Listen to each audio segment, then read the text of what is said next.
All right, everyone, we're joined by FC Cincinnati General Manager Chris Albright, FC Cincinnati Head Coach Pat Noonan.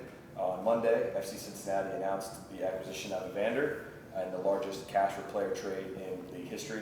He's joined FC Cincinnati's roster as the newest designated player. And we'll open with that, Chris, if you just want to talk about what this acquisition means for the club, and Pat, how he fits into the group ahead of the Champions Cup opener tomorrow.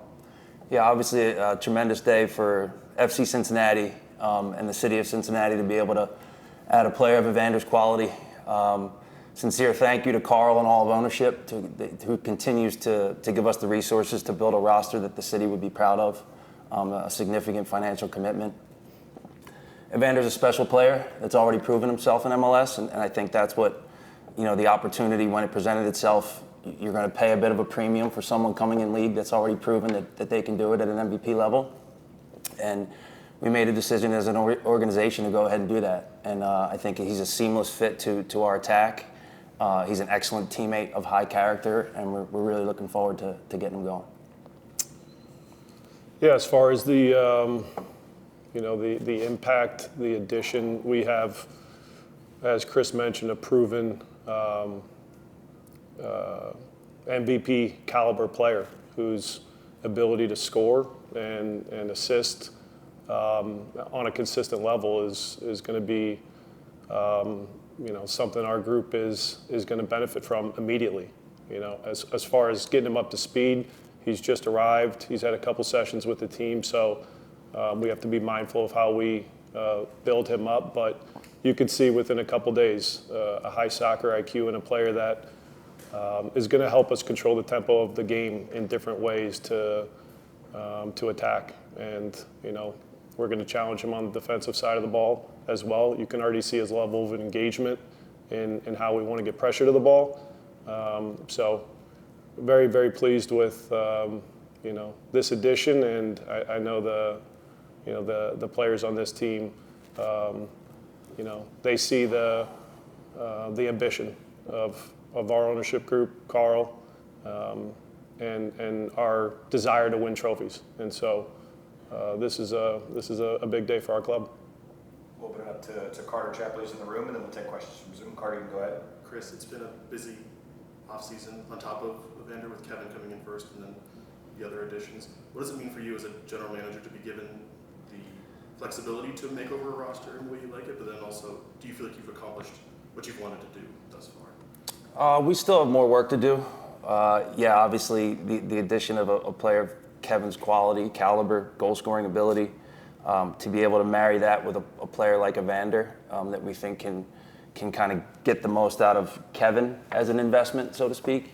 Really exciting. Again, it just signals the commitment from ownership and the buy-in that we have through the whole organization. It's a process that involves everyone. The coaches, my guys, Hunter, Kyle, Jeff, obviously ownership. These decisions are not made in a short period of time. It takes a long time to be able to make a commitment like these two, frankly. And so we're looking to continue to add to this group, but really happy where we are right now. And then, Pat, how do you envision with Evander in your lineup now, things changing for you? Do you envision things being, I guess, tactically relatively the same, or will there be a change with him in the lineup? I think his strengths as certainly an attacking piece and what we have around him allow us to look at different things in terms of how we set up the group. So, it won't be one way that we go about it. A lot will have to, will be dictated on, advantages that we think we can find, within the opponent week by week. So, the ability to play in a wider area, the ability to play, underneath one or two strikers. There's flexibility there, and we'll continue to look at different things that, focus around getting him on the ball and helping us create. We'll head to the Zoom and go to the first hand. I see here Tom Boger. Tom, you want to go ahead? Thanks, guys. It's been a bit of a long offseason. Congrats on getting towards the 15th here. A couple more offseason questions, I guess. I'll start with Chris. There were a couple moving parts, right? Moves real close to that league before Evander could come. What is it like trying to negotiate on both fronts and have this timing align? And Pat, Lucho was in camp for a little bit, and then Evander just got here. So what challenges to kind of hold that percent defense? Yeah, it was unusual to have two deals of that size, that nature kind of line up. Obviously on the incoming side with Evander and the outgoing, using the new mechanism in the league. I have to credit the league and ownership and the players union for agreeing to this mechanism. I think it's something that's long overdue. It allows us to keep proven players in our league. It allows us to keep money in the system and get other players paid. So I think it's a fantastic step for our league. And yeah, the timing and how it lined up was really was very interesting in how it happened. And I give Ned and Portland a lot of credit, and Andre in Dallas a lot of credit for being really easy to work with. Good guys. I think that's important. When you have good relationships, it's easier to pull off deals of this size. So yeah, certainly it was hot and heavy there for a little bit, and we're glad we're on the other side of it.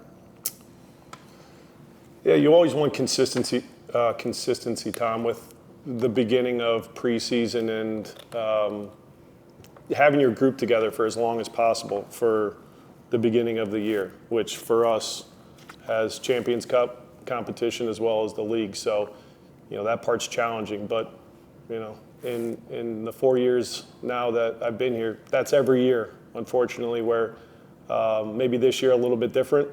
But injuries, miles away at the beginning for national team camp,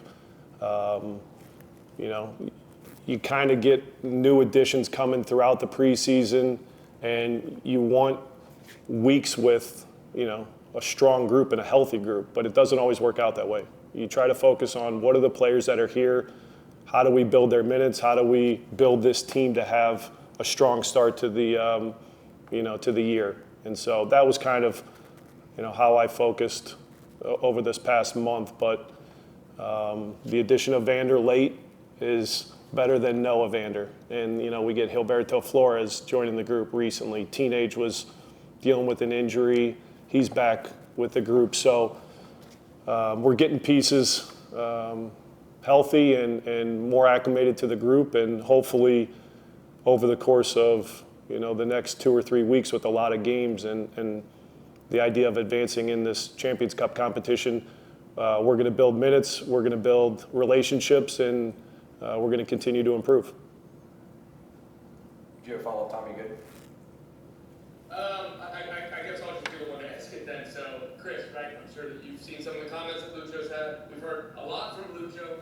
I don't think we've really heard from you on this, if there's kind of any comment or reaction to some of the things Lucho said. No, look, we shared a lot of success together. A Supporters Shield title, an MVP award for Lucho.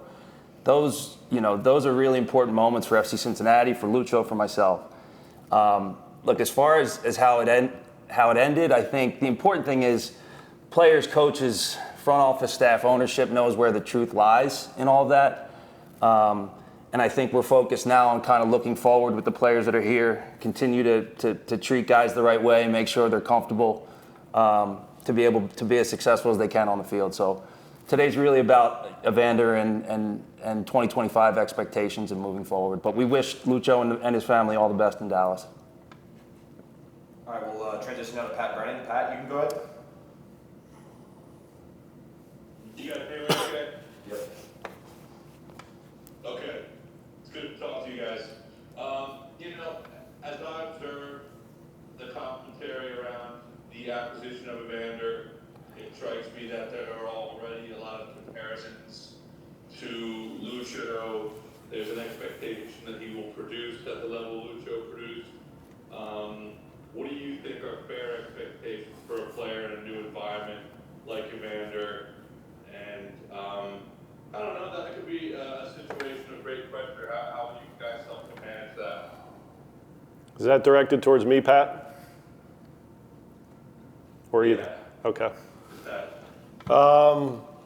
I think top players can step into almost any environment and acclimate and show their quality and help the team, produce goals and assists in the case of Evander and help us win games.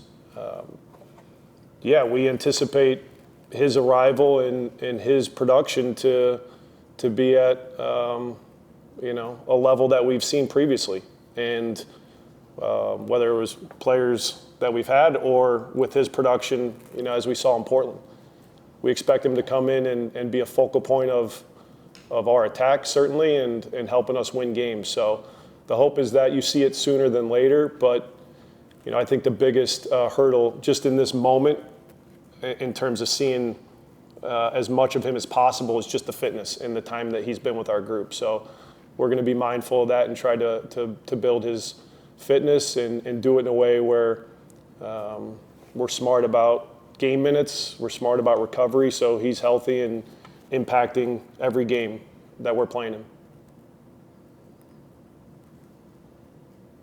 And I'd like to ask, we didn't have a chance to speak with you guys after your last scrimmage. I just wonder how you feel about the group that you have available coming out of preseason, and what you guys are thinking and feeling on the eve of your first competitive game of the season. I would say we saw progress. Results aside, each game I think we got a little bit better. I said it previously. I thought defensively we were pretty consistent throughout the preseason, but after the first two games, Montreal and then Houston, it was looking for improvements with the ball, and we saw that with the Union game, with the Atlanta game. Some really good ideas, some good opportunities to create more chances, more goals, and I was pleased with that. And as far as where we're at, of course, I've just mentioned it. We have some players that were injured, a couple new faces that are coming in to play here, so we're not going to be the best version of ourselves, but we're going to be a version of ourselves that expects to go out and win a game tomorrow and start the regular season strong on Saturday against New York Red Bulls. So we're always going to be confident with who we have to be successful, but we also recognize that with some new pieces coming in, some pieces moving out, that it's going to take some time to see all the relationships and a better version of this group. All right, we'll go Do you to. think you'd be able to Go ahead, get Ben. Evander on for any period? Go ahead. I'm sorry, guys. I just wanted to sneak a third in there. Okay, go ahead. Do you think you'd be able to get Evander on for any time at all tomorrow night? Yes. All right, we'll go to Laurel Phelan now. Laurel, you can go ahead. Thank you. This one's for Chris. But Evander expressed some frustrations with Portland's front office in the past year. You guys had similar issues. I know they were a little bit different with Lucho. What makes you confident it can work with Evander when it didn't with Lucho? Is that anything that you have to address? No, not at all. Every situation's different. Every player's different. Every experience we've had with Evander has been fantastic as far as on a human level. He's a really great kid, and we're looking forward to him having a ton of success with us. And then just with the investment that the club has put into both Evander and Kevin Dente, and then some of the other signings that you guys have made, does that add any pressure to you guys? Do you feel like you need to reward ownership for trusting you with that kind of investment? Does that add anything to? I guess this is for both of you guys. That's what pro sports is. Pro sports is about pressure. We have pressure on us every day. Evander's going to have pressure on him that he's going to accept and excel with. No, I think that we have high expectations of ourselves. And so I think Pat and I wake up every day and put the requisite amount of pressure on ourselves to be successful. And so, no, I don't think it changes much. I'd rather be in a situation where we have this level of investment with these types of players to go and win trophies than the alternative. Can I also ask real quick, is there any update with Luca Orjano? I know he's been kind of in and out, and I guess how are you guys managing another player that voiced some displeasure with his situation? We're trying to stay away from the tabloids today and kind of look forward. Today's about Evander, but we're managing the situation. We've, since the end of last season, have offered Luka a raise and a long-term extension, and we're confident that we'll get there at some point. All right, we will go to Charlie Bowman now. Charlie, you go ahead. Chance, thanks for speaking today. I wanted to ask about Evander's sort of working into the group and getting him up to full speed in the context of Champions Cup. I know you guys have a little bit of experience with this tournament now, and how does Evander's arrival maybe raise the ceiling a little bit on your prospects for this tournament? And how do you work it in with what seems from the outside like maybe a little bit of a race against time? Yeah, we've only seen him for a short period of time, and that's kind of day by day. Let's assess how he came in, what he was able to do prior.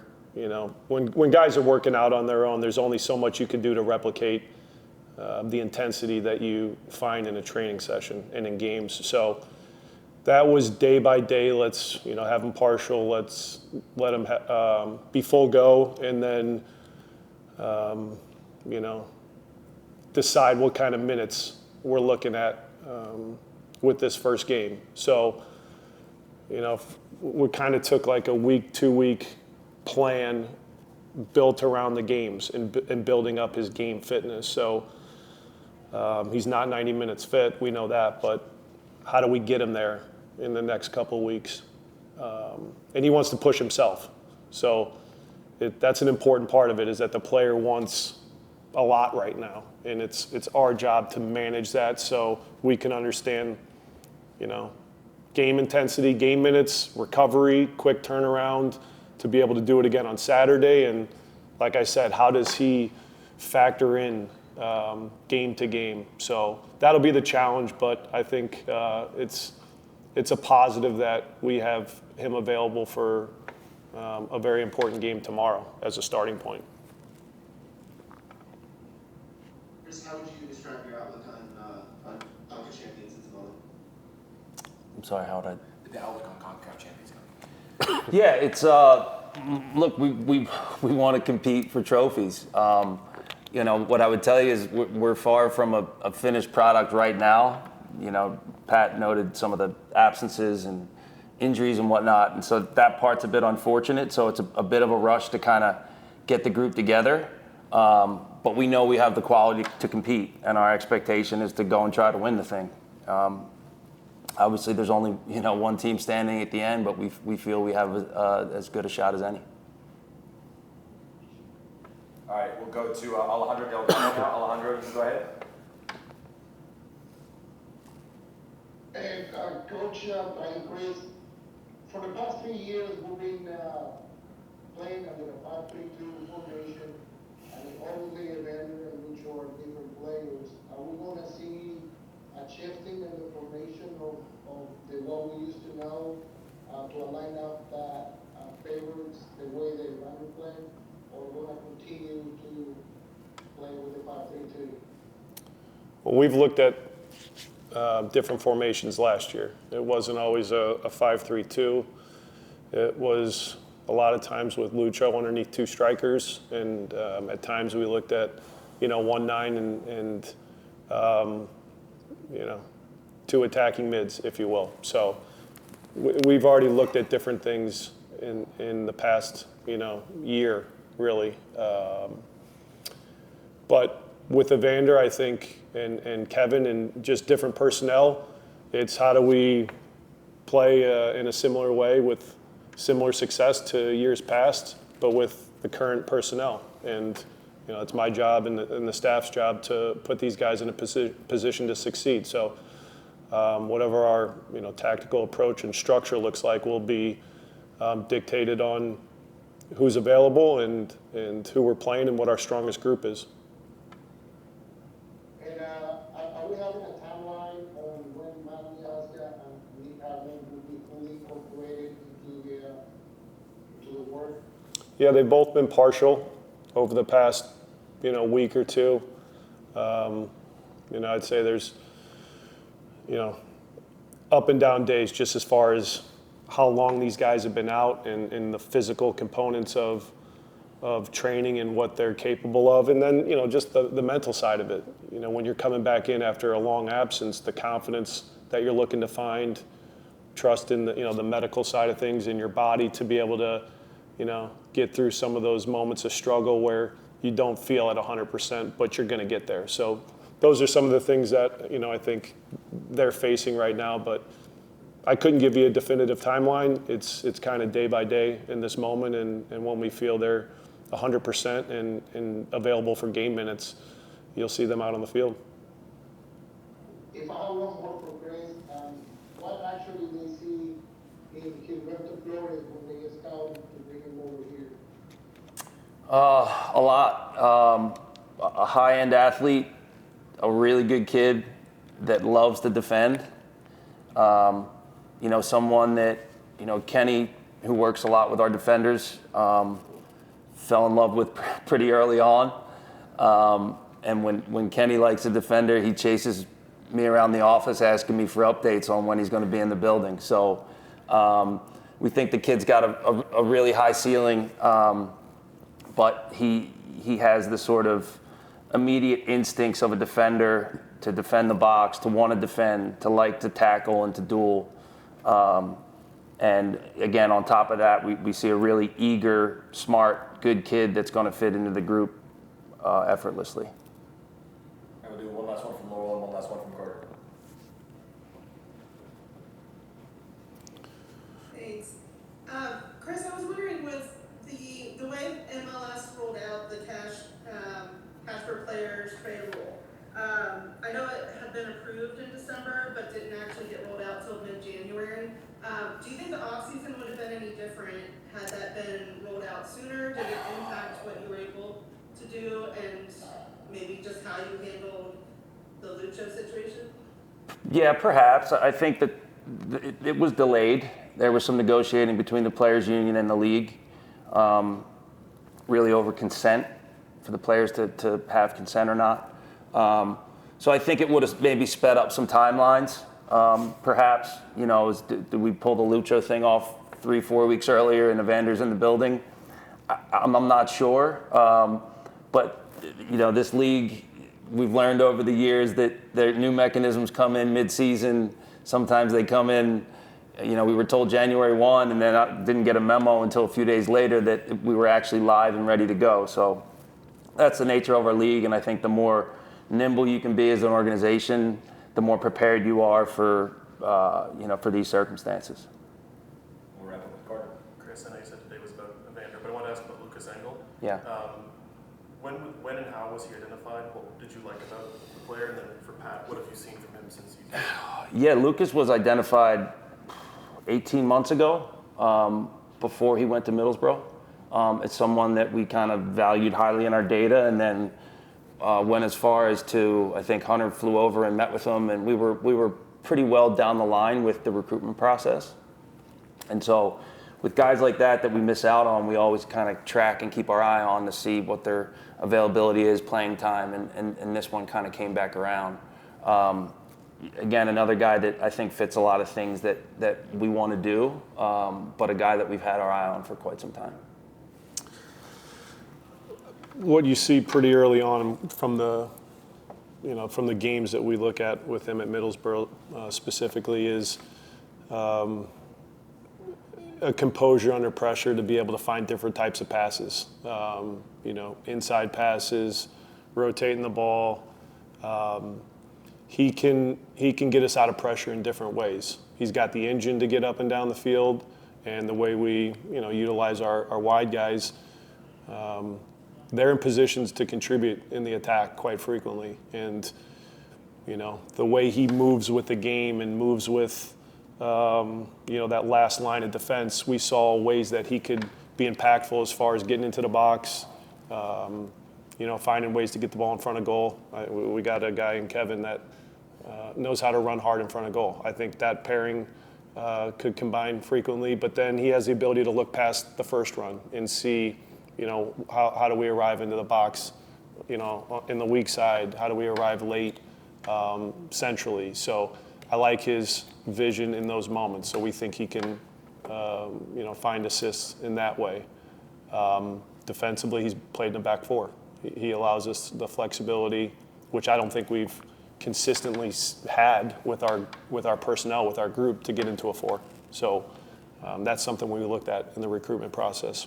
So he's been a really nice addition, and as far as a character and professionalism, he's fit in pretty quickly. Pat, Chris, thank you very much for your time. Thanks. Thank you.